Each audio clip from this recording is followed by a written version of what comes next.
je les ai pas faites.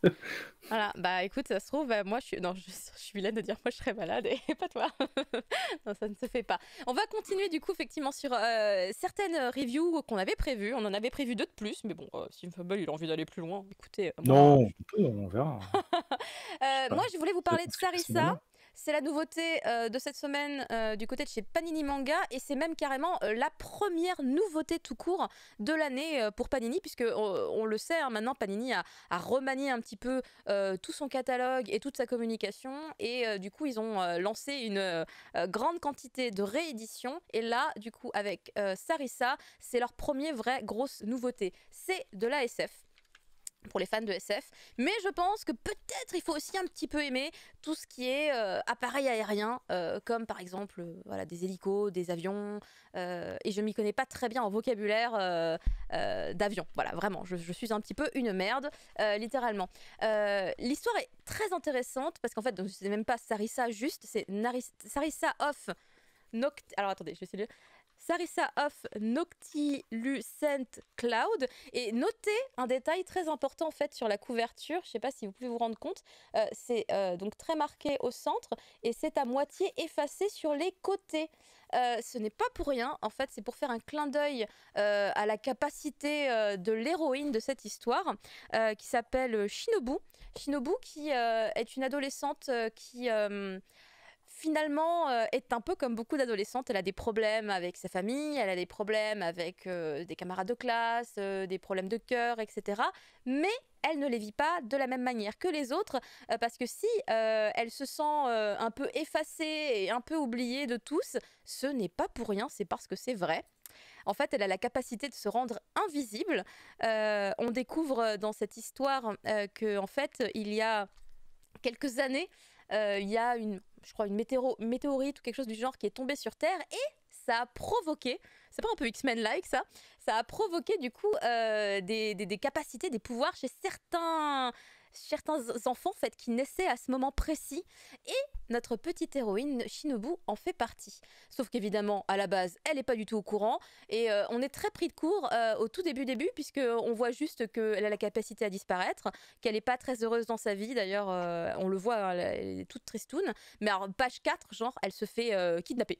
Elle se fait kidnapper par une organisation qui lui explique qu'en fait on a besoin de ses pouvoirs, on a besoin de ses capacités pour Oh, le sauver des relou. vies. Voilà, on a besoin de toi, faut sauver des vies. Alors évidemment, du coup, vu la situation dans laquelle elle était, c'était bingo parce que elle se disait qu'elle servait à rien. Ah, on a besoin de moi pour sauver des vies. Yatta. Mais elle est quand même pas très chaud parce qu'ils l'ont un peu embarqué comme si c'était un sac de patates. Hein. Donc il va falloir un petit peu plus pour la convaincre, mais ils vont la rattraper et tout. Et surtout, il y a d'autres personnages dans cette histoire qu'on découvre très très rapidement qui sont eux aussi finalement différents d'humains classiques. On leur donne un nom d'ailleurs, ils ont une catégorie spéciale, mais je sais pas encore tout à fait comment vraiment le définir. J'ai l'impression qu'il y a différents genres dans cette catégorie malgré tout. On est sur vraiment beaucoup de chorégraphie aérienne. J'ai pas trop pu le montrer dans les extraits. Je vais voir si je vous trouve des jolies doubles pages où on voit ça. Il y a beaucoup voilà, de trucs comme ça. Je sais pas si on peut voir, avec des explosions, puisqu'en fait, pourquoi on lui dit qu'il faut qu'elle sauve des gens? Ben, pour la simple et bonne raison qu'il y a une menace. Il y a une menace qui vient du ciel. Ce sont des... Alors attendez, est-ce que je l'ai là? Le terme précis, il y a un terme précis pour des créatures. Voilà, les arpenteurs. Les arpenteurs célestes, qui sont des espèces de grosses créatures, comme on peut voir sur la couverture dans le fond.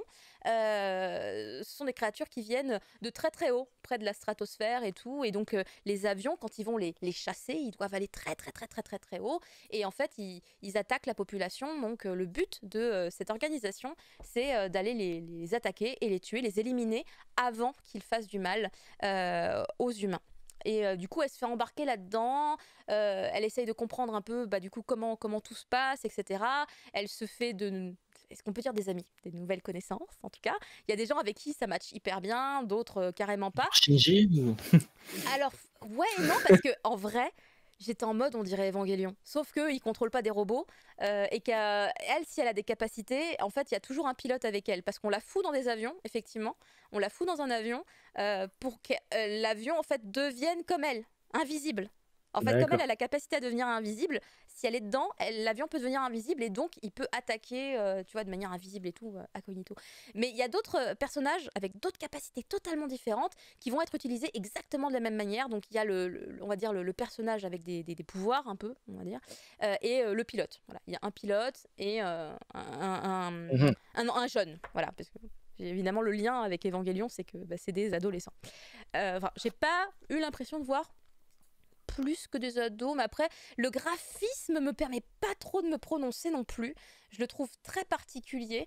Je connaissais pas cet artiste et graphiquement, j'ai quand même un peu de mal à accrocher. Je vous montre d'ailleurs une autre page où on peut peut-être mieux voir les visages, mais c'est très étrange parce que finalement, on va être sur un détail minutieux sur l'intégralité des appareils, les décors, les bâtiments, enfin sur plein de trucs. Et en fait, au niveau des visages, au niveau des expressions, même au niveau des cheveux et tout, on va être sur quelque chose de, de presque, pas SD, mais vraiment euh, très peu détaillé. Vraiment très peu détaillé, même si les émotions passent bien hein, sur les regards des personnages, ça n'a rien à voir. Je trouve qu'il y a un vrai décalage du coup entre ce que nous propose l'artiste au niveau des visages et même de tout le reste en fait, hein, parce que même les détails des vêtements sont très précis, etc. Je trouve ça très particulier. J'ai eu quand même, je vais vous le dire, quand même du mal par rapport à ça parce que finalement ça m'a gêné sur l'intégralité du premier volume. Et je vous montre, pour vous montrer quand même, c'est hyper bien dessiné au niveau de tous les appareils. Regardez, c'est vraiment très quali à ce niveau-là. Si vous êtes fan de vaisseaux, d'objets volants, etc., peut-être que ça pourrait carrément être votre cam. En tout cas, l'univers est intéressant. L'univers est intéressant. Les personnages qu'on nous présente, parce que finalement, c'est un peu le process de cette histoire-là sur ce premier tome, c'est chaque chapitre finalement introduit un nouveau personnage. Je pressens que ça pourrait devenir tu vois, un peu l'idée de on crée un petit groupe, puis après on va suivre leurs aventures dans une mission qu'ils vont devoir accomplir pour sauver le monde ou un truc comme ça. Enfin, j'imagine. Et donc là, on n'est que vraiment sur de la découverte encore de l'univers. On le découvre. Euh, mais bon, après, faut aimer quoi. Regardez, là, il y a encore un vaisseau. Donc on est vraiment sur du fétichisme des avions. Bah, c'est un military otaku SF, quoi. Mais... Alors après, le truc, c'est que je sais qu'il y a un public pour tout ce qui est aviation, etc. Parce que moi, j'ai un oncle qui fait de la BD.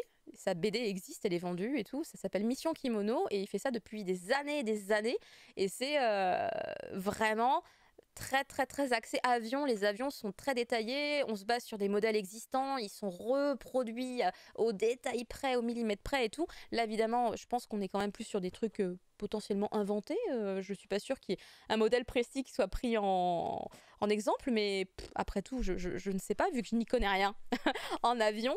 Mais vous voyez, il y a des doubles pages comme ça où on voit qu'on part très loin. Euh, Mm.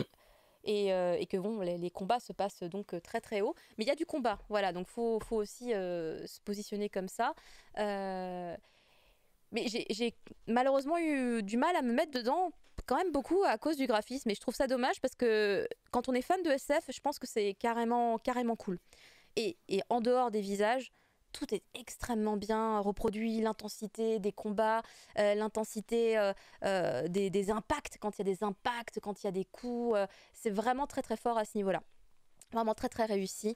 Je pense que voilà, il faut savoir se diriger vers les choses qu'on aime, pour lesquelles on a de l'intérêt. Et alors les avions, je savais que ce serait pas trop pour moi. Mais l'univers est vraiment sympa. Ça, quand même, on s'attache au personnage.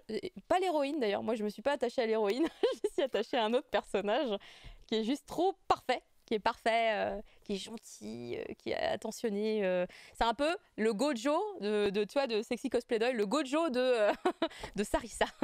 C'est un personnage extrêmement cool, mais je vous le montre pas et je Et vous un dévoile kidnap. pas. Non, bah non, parce que pour le coup, c'est pas quelqu'un Ah, lui? non, c'est pas quelqu'un qui kidnappe. Et justement, il est vraiment génialissime ce perso parce qu'en plus, il est extrêmement surprenant en tout point de vue.